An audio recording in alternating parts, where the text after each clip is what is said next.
Hello, everyone, and welcome to another edition of Invitation to a Conversation. Today, my guest is Regina McDuffie. She is the first African American and first female city manager of Brunswick, Georgia. And welcome, Ms. Duffy. Thank you for accepting my invitation. I know you're a busy woman, but thank you for taking one of your leisure Saturdays to have this conversation with me. Can you tell me a little bit about yourself, where you came from and where you came from? Yeah, good morning or good afternoon. I am from the Macon area. I was born and raised in Macon, Georgia. I went to Mercer University, majored in psychology and communications there.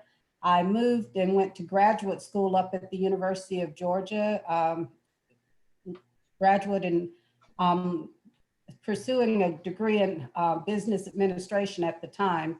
I went and also started my career in local government in the Clark County area. And after a little bit of time there, I moved back to Macon and started working at the city of Macon. And I worked there for over 20 years as a department head, as a budget director, as a official in the mayor's office. And basically, stayed there for a long, long time.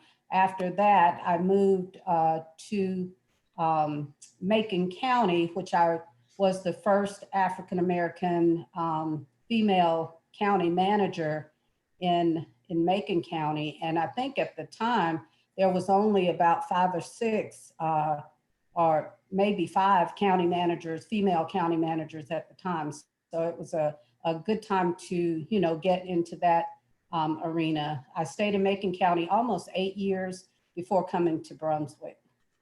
So what interests you? First of all, how did you get the announcement to apply for the city manager job for Brunswick? And what attracted you to come to our area? Well, actually, my husband was working in Savannah. And so he was already working on the coast. So I just kind of was looking at, as far as our careers, we were, miles apart because we were living in Macon. He was commuting and working in Savannah. I was commuting and working in Macon County. And I was just kind of looking around. I actually had applied for a county manager's job in another county close to here. And the recruiter who was working on that project called me and asked me if I may be interested in the job in Brunswick. So I looked into that.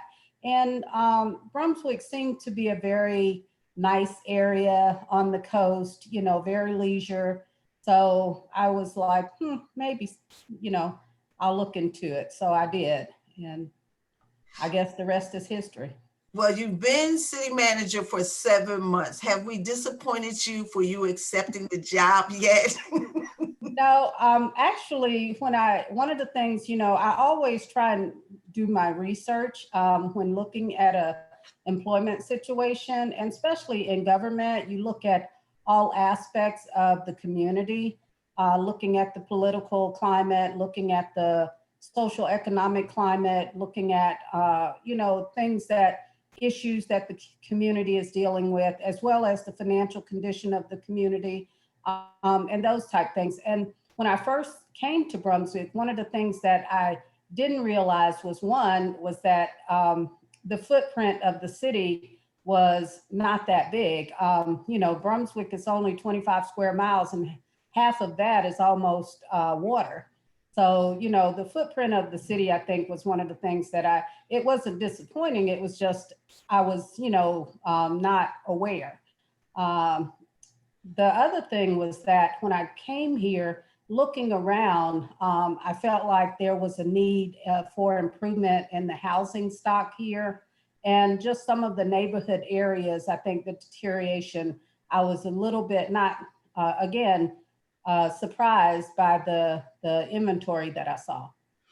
What is the duties of city manager? Mostly is to make improvements in city services programs, oversee city services programs. I oversee the fire department, police department, public works, the parks, neighborhood development, economic development, planning and zoning, oversee those areas as well as, you know, provide services and programs through the city to the community. So what, to sum it up, would you say you oversee all the city businesses that operate just for the city? Well, they're considered departments. Yeah, the departments Departments. that basically operate to provide services such as road improvements, improvements to the city's infrastructure and drainage, the parks systems, which is a large part of the city, the downtown areas, infrastructure, looking at things like that, and then providing programs through grants and service programs in that manner to, that can come through the city from the state government, state, federal, and federal government.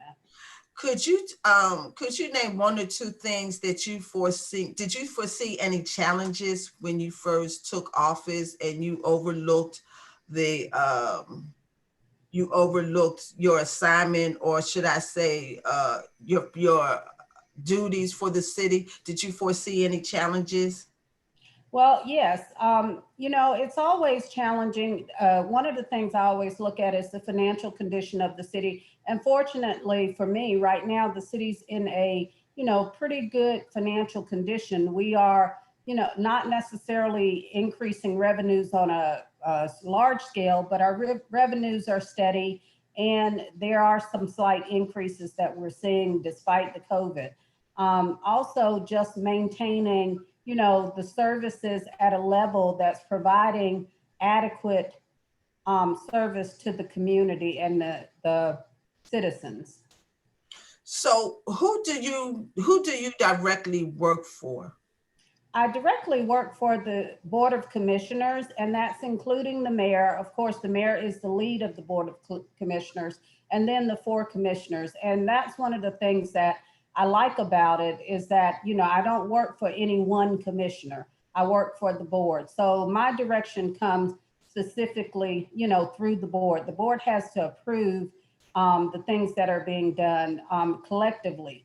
It's not one person directing, that kind of thing. Although the mayor, I think, is a very important role in guiding my position and making sure, we are in direct and good communication on what moves forward. One of the things that I find, challenging again is the level of poverty in this community, because a lot of times, the value of properties is what guides the services that are provided to the community and the ability for the city to provide those services.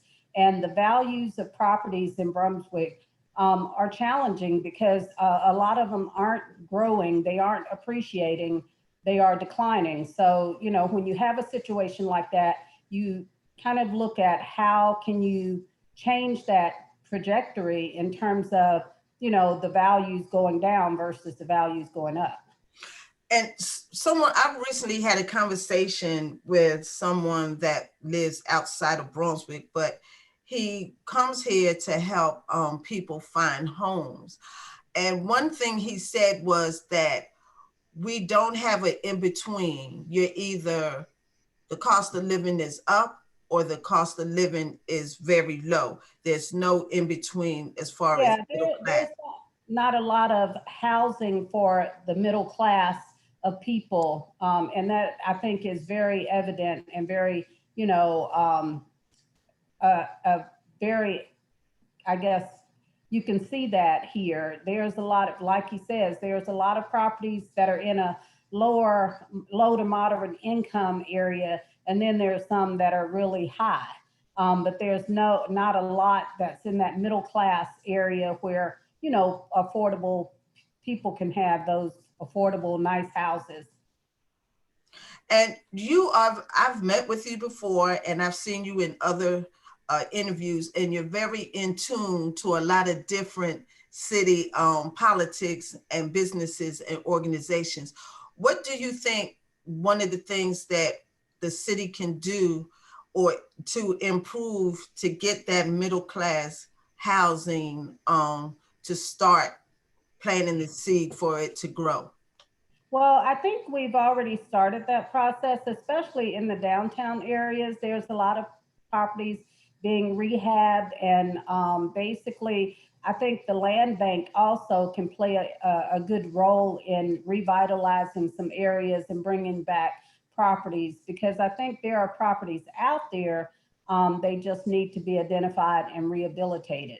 One of the other things that I want to focus on is the I guess, inclusivity and diversity.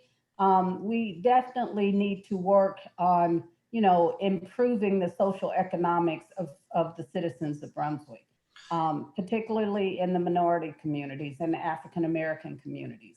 And the way we do that is, work as closely as we can with economic development, make sure that, people are giving job opportunities and that kind of thing. um how should I say this? With the building up of downtown Brunswick, it's not going to be affordable for all, only for some people.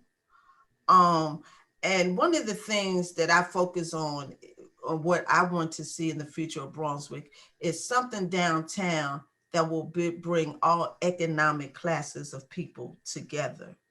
Do you think the growing of downtown Brunswick especially, especially the way that they're rebuilding the old Crest building with the rooftop restaurant, the gym and things like that. Do you think that people who were born and raised here will be feeling left out or comfortable enough that they can afford to move downtown if that's what they want to do? Well, I think the economics of Brunswick are going to dictate the prices that they set for some of those properties. As far as the conversations that I've had, the properties appear to be somewhat affordable. I mean, they probably will range from uh, in the upper hundreds, 900 to $1,500 rent. Again, it's all about people having jobs that can support that level of living. And I think actually there are some areas right around downtown that the community can, focus on. Again, I think it's something that the land bank should kind of look at to see how they can bring back properties in those areas where even though it's a low to moderate income area, it's close into the city and it's one that, can be revitalized for the people who are actually citizens of the city or long-term citizens of the city. When you first came to Brunswick and you accepted the job and you had a tour of the city and you had time to think, what is your platform for Brunswick? Well, again, housing, the improvement of the inventory of housing, the rehabilitation of housing, and bringing back a standard of living for the citizens of Brunswick, the cleanliness of the streets, and just making sure that all areas are given some attention where they have outdoor recreation, they have sidewalks, they have infrastructure that can bring about a better standard of living for the citizens of Brunswick. And, housing dictates a lot of that. So that's a lot of my focus. Okay, now you've only been in office for 7 months. Have you had any accomplishments that were already, have you completed any work or accomplished anything that was undone prior to you coming in that you have completed and made it standard for Well, Brunswick? there's some continuations of things that have been done. We started out, there was a pay study that was already been, started when I got here. We were able to manage that process and get the pay increases for the employees, which I think is really important. We had, again, when you're looking at the social economics of the city and the citizens in the city, what we pay is very important. We had people who were, working poor on wages that were unlivable, even for the city employees. And I think it's very important for us to establish that baseline. So the pay study established an $11 minimum per hour for our employees. Now, again, and if you look at the economics of something, $11 is not that much, but it's a lot higher than where they were. And it does give them an incentive to grow in their jobs and in their positions. Hopefully it helps them with their, home expenses and things like that. So I think that was a very big improvement that we made. And it's one that hopefully we will be able to guide other businesses to make those decisions to establish a better minimum wage. Another thing that I've worked on, we have, of course, a lot of drainage problems here in the city. We have several projects that, the mayor and commissioners stated that they wanted to move forward. So we have gone through and developed a loan for one of the projects that was critical, the Magnolia Park project, which we've already started, but we didn't have enough money to finish it. So we applied for a loan, which hopefully we will be able to pay off in the short term, even though it's a long-term loan that we're looking at for that. But what it will do is make those improvements now for that community, because they were having such a tremendous problem with the drainage. And, the Magnolia Park and College Park communities, I think, are one of some of those communities that has really nice housing, but, they've had those drainage problems that have caused a lot of issues. Um, Yes, I've been down here for many, many years, over 3 decades. And when I first moved down here, there were middle class neighborhoods, Magnolia Park mhm. and College Park. And as you said, over the years, by the drainage problems coming, a lot of those folks were flooded out. And so some of them tried to rebuild after the first flood, but it started continuing every year. And so they just moved on. And like you said, I would love to see that neighborhood come back to being revitalized and grown, because it's a nice neighborhood. It's in a nice area. Right. Another thing is, there was the issue with the splash pad, and the city got into a situation where they were, the implementation that was being recommended was not necessarily affordable or, economically, I guess, feasible for the city to move forward. So what I did was try and look at alternatives that can help with that situation, and we were able to, within a week's time, we really scrambled to apply for a grant, a DNR grant, to try and move that part, that facility to another part. So we're hopeful that that grant application will come through and we'll be able to make that transition, and it won't cost the city a third of what they were proposing to cost for that, implementation of the splash pad. Plus, it would put it in a neighborhood area where, I think it would be more accessible and amenable for the citizens of the city. And and that was one of the things I was hoping for, because I see Mary Ross Park similar compared to the pier on the island, and that is would be the main focus for tourists and for the community of people already living here to come together on monthly activities or yearly activities, and all economic groups of people can come together and gather. It's a lot of land, and I think that regardless of the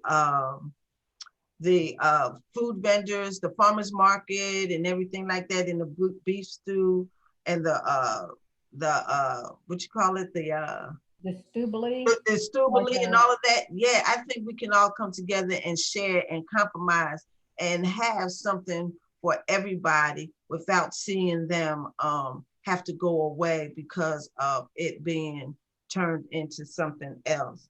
yeah, And I think, certainly the activities downtown, I hope that, the citizens of Brunswick, long-term citizens, I would like to see more engagement from them in the downtown area. I know, as far as just attending the events and just enjoying the amenities that are being brought in. There's a lot of activities that are going on. I'm hopeful that next year we'll have more during the Christmas time, where people, citizens, feel like they can come and mingle and hang out during the Christmas season as well. And I think just those type things, bringing them to downtown Brunswick will be helpful. And I hope that people don't have this tug of war between local citizens and visitors, and people visiting the community, because it has to be a mix of both.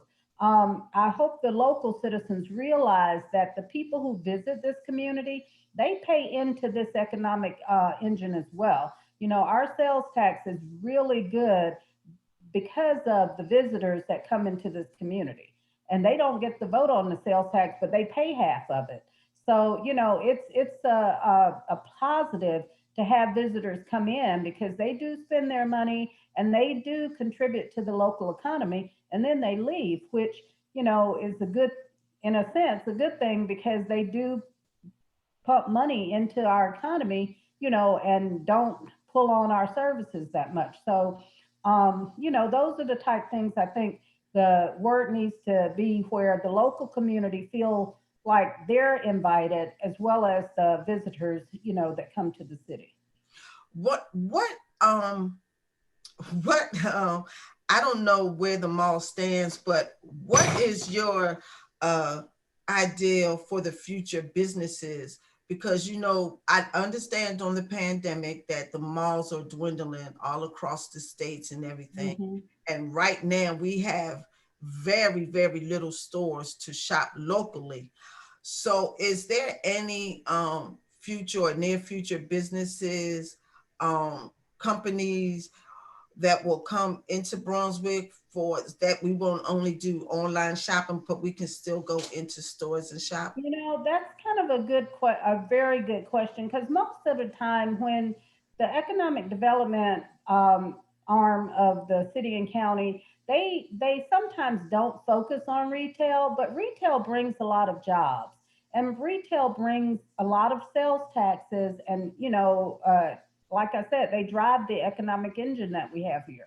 So one of the conversations in this, I haven't been able, or haven't necessarily have this conversation here, but in the community where I came from, we were working on a retail development strategy, and basically trying to make sure that we did, focus on retail, because it just, I mean, the mall probably in its, when it was thriving, had 300 to 400 jobs, and anytime, or even more.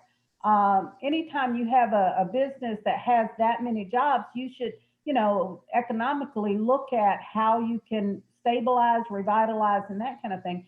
But a lot of times, the economic development arm, they don't focus on retail. They look for manufacturing and industrial jobs, whereas retail can bring in just as many jobs, and you have just as many people employed. Plus, you're bringing amenities to the city that can attract visitors, like you said, and have people, focused on coming in, spending money at our retail establishment. So that's not a conversation that I've had yet with the economic development, but it's certainly one of importance that we need to look at, and maybe even focus, some of their resources on revitalizing those retail establishments, because they are important and they do bring dollars into the community.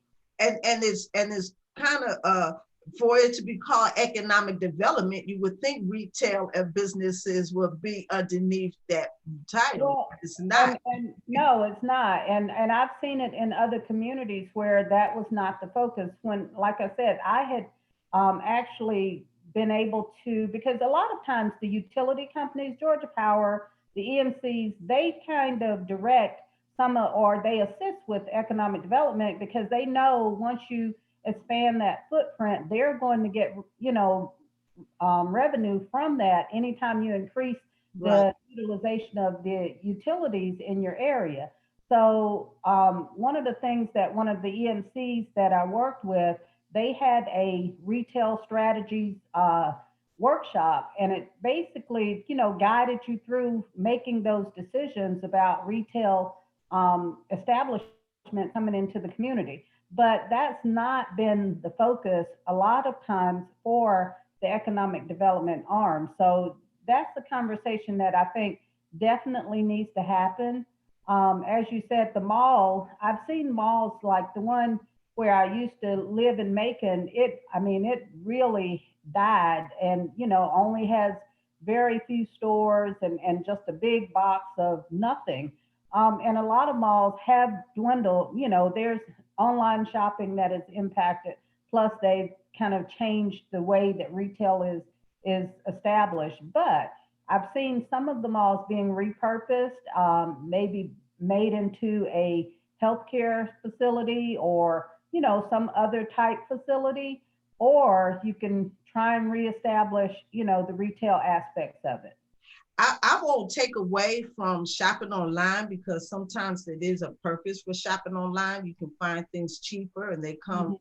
quicker. But I still think that there's a lot of things that we need to buy and we need to touch it and look at it in person to see how sturdy it is, how big it is, or just to look at the quality of it. And I think that um, online shopping is going to stay and be here forever. But I think at some time or another after this pandemic, that there have to be back pop-up stores or retail stores. So we, especially for shoes and clothes, because I'm the type of person that if I buy something online that's clothes and shoes, if I can't wear it, I'm very bad at sending it back.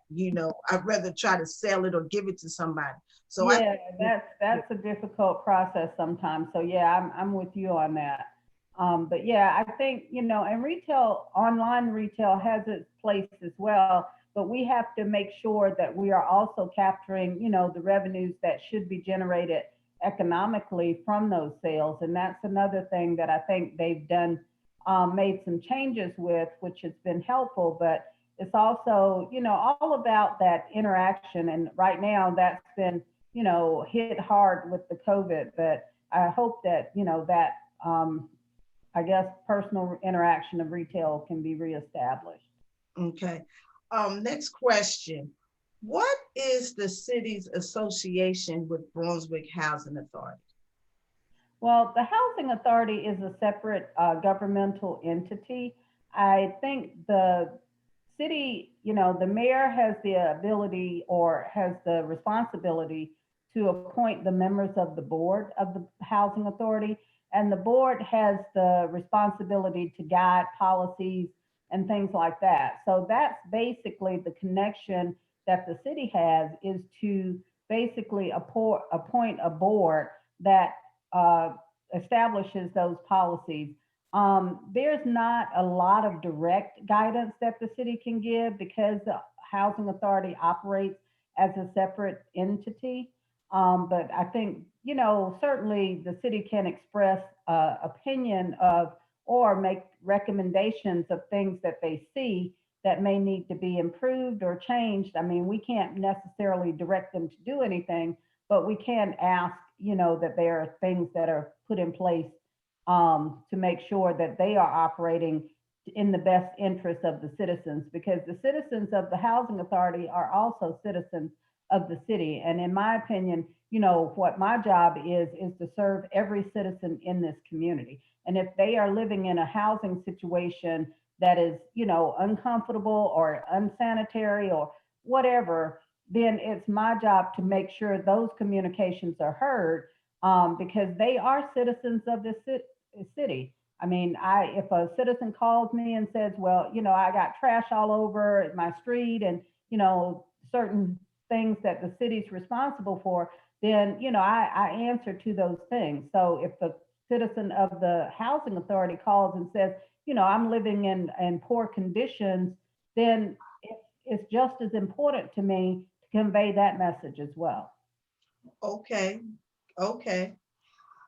Miss McDuffie, what is your favorite phrase, scripture, or testimony that keeps you grounded every day?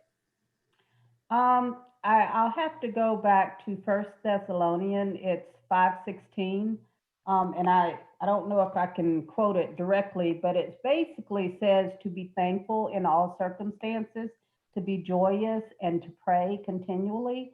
Mm, And that's what keeps me focused. I mean, basically, I am thankful for every situation that I am in, every opportunity, every trial that I'm given. I mm, always try to be thankful. It's one of the things that I, over time learned because I'm a very direct and honest person.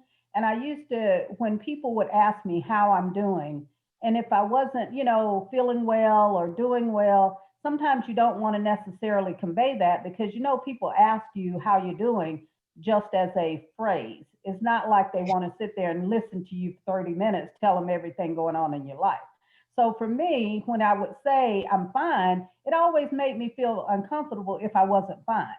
But when people ask me how I'm doing now, I always say I'm thankful. And I can be truthful in saying I'm thankful because I always am. Everything in my life, even, one of the most, I guess, hurtful things, I lost my mom this year. She died in April. Luckily or fortunately, from natural causes, she was 92 years old and she was in her home in her bed and not in some compromised situation when she passed.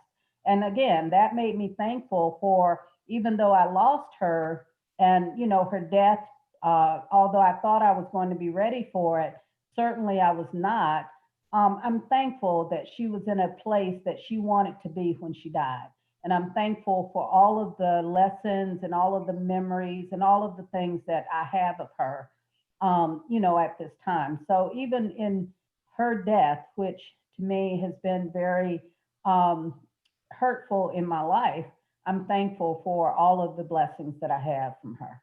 mm.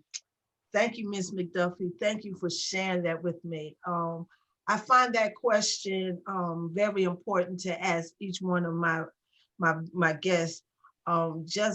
It gives me more wisdom, it gives me more knowledge, and it just shows me, it makes me more thankful that I get to have a conversation with people in many walks of life living here in the city, to share their experiences with us. And my heartfelt condolences to you for the passing of your mother. Well, thank you so Um, much. you Um, go ahead. what were you going to ask? I wasn't going to ask anything. I was going to say that I met you a few times. I hope we stay in touch. I haven't had a reason to come to your office yet. Well, that's okay. One of the last things I wanted to say was that I think, right now, Brunswick has a very positive vibe, has a very refreshing atmosphere. I think the commissioners are working very well together. The downtown development is, there's a lot of people willing to invest in Brunswick. And one of the things that I want to make sure of is that we work toward inclusivity and diversity. And those are very important to me as well because I think they can bring together the citizens, the long term citizens of Brunswick. I think the significance of the African American community here needs to be reestablished. And the African American community, which, they are very important to the history of Brunswick, of where Brunswick was built on the African American community and all what it contributed to this area. And I think that significance needs to be reestablished, and we need to make sure that we are inclusive in all the things that we're doing. And I think I can bring that message or kind of bridge that gap between the people who live here and the people who are coming here, because I really have been in a lot of different areas. I will tell people there's very few climates or places that I feel uncomfortable. I can go anywhere and talk to anyone. It doesn't matter what level they are. It doesn't ever matter who they are. I'm going to make my voice when I need my voice to be heard. My voice will be heard. I hope that right now, I am the voice of the citizens of Brunswick. And, we can't deny that that citizenry is 60% African American. So that particular, voice needs to be heard. And you just answered my last question about, is there anything that you want to tell the viewers that we didn't speak about?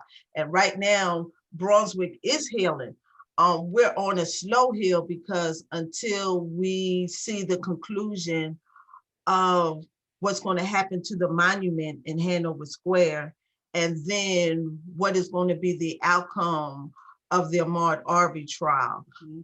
Brunswick is coming together, like you said, First Thessalonian, about thankful and being joyful and grateful. It's good that we can still be positive and in a light every day, but that's still behind us in our minds and in our hearts to walk every day. Yeah, And but the positive about that is it brings certain things to light, and people need to, I guess, address those issues that exist. And sometimes it takes things like unfortunate situations, such as the Ahmaud Arbery case, to bring things like that to light. So, again, thankful that those situations can possibly bring out positives in the outcomes for this community. yeah, Um, yes. Well, Miss McDuffie, thank you so very much for this interview. It was, and I heard someone say recently, when City Manager McDuffie speaks, everybody listens. I think you had that personality and that voice tone for everybody to listen and for them to comprehend and easily understand your loyalty and faithfulness to the city of Brunswick. And I'm glad and blessed that we have you here as our city manager. well, thank you so much. It has been a pleasure meeting people and engaging so far with the establishment here in Brunswick. And again, one of the things I think for me as city manager, I try and take ownership of a community and buy into the community, and certainly want to represent positively the community all everywhere in the country or wherever I am. So Brunswick has a very unique, very significant existence, and I want to, make sure that we live up to the reputation that we have. And you are a very wise woman. When I see you in interviews and someone speaks about different entities or different businesses or organization, you always have say that you've worked it before, done it before, or been associated with it before. And it's good to have someone with a position like you to be, I know a little bit about everything, because you can be a part of many, many conversations and, Yes, thank you so and, much. and make a difference in it. Well, thank you so much. Thank you for the opportunity, because one of the things that's been challenging is getting out into community and, just knowing a lot more about the community. Please let your viewers and the people that you speak with know that, my door is always open, and I'm always welcoming people, especially from the local community, because I need to have, a better knowledge of who's here and what's here. And the only way I can do that is by meeting the citizenry. And of course, during COVID, that has been very challenging because we don't have, large scale events. We don't have things going on that, you can participate in where you can just meet people from the community. So I'm thankful, to have platforms such as this to let people know that I am interested in knowing more about the community, and certainly helping in any way I can from the position that I'm in. Ms. McDuffie, before you go, I enjoyed having this conversation with you, and I love a wise woman. And so I would like to have you back at your first year anniversary and just touch bases on what we discussed today and how your whatever goals, short term or long terms, that you have made for the city, how far you got into it. And I would like to keep the people of the city updated. You never know by somebody watching these videos that I do every month, how it will change their life and make them part of the community. And that's why I do it. For various reasons, people just don't want to be committed to going to the city council meetings, going to the county council meetings, or sitting on certain boards and everything and being involved in the city. So I hope by doing this, I have a degree in communications. And so I hope I'm making a difference in somebody's life and make them go out and be a part of their city. Yeah, thank you for your efforts, and certainly I appreciate the opportunity and the opportunity to follow up, because there are a lot of things going on, and there's a lot of things, that we didn't even touch on. So hopefully we will, be able to continue this conversation. Thank you so much. You're welcome. Well, happy holidays. Thank you, and happy holidays. I got a birthday coming up, so I'm excited. Okay, well, happy birthday. When is it? On Thursday. Okay, okay, okay. Well, happy birthday. Thank you. I And, appreciate that. and you continue to have a blessed weekend. Take You care. too. Thank you so much. Bye.